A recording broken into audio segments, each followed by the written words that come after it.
নমস্কার, আমি astro Olivia. এখন আলোচনা করবো যাদের জন্ম সংখ্যা 7 তাদেরকে নিয়ে, অর্থাৎ যারা মাসে 7 তারিখ, 16 তারিখ এবং 25 তারিখে জন্মেছেন তাদেরকে নিয়ে। প্রথমেই বলি, আপনাদের মধ্যে কিন্তু কেতুর প্রভাব অত্যন্ত বেশি এবং কেতুর যেটা নেচার সেটা কিন্তু আপনাদের মধ্যে খুব বেশি পরিমাণে দেখা যায়। আপনারা কিন্তু যে কোনো জিনিসে কিন্তু প্রচণ্ড সন্দেহবাতিক একটা মনোভাব রাখেন, সব কিছুরই আপনাদের সন্দেহ থাকে, সহজে কোনো কিছু আপনারা ট্রাস্ট করেন না এবং অনেক ক্ষেত্রে কিন্তু আপনারা একা থাকতে ভালোবাসেন এবং কিছু ক্ষেত্রে কিন্তু পরিবেশের জন্য আপনারা কিন্তু একাকিত্বকে বেছে নিতে বাধ্য হন।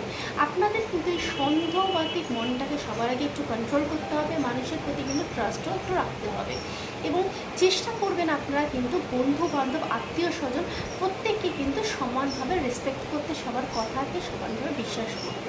দেখবেন তাহলে কিন্তু উল্টো দিক থেকে আপনারা সেম জিনিসটা পাচ্ছেন। পার্টনারের প্রতি কিন্তু আপনাদের একটু লয়াল হতে হবে।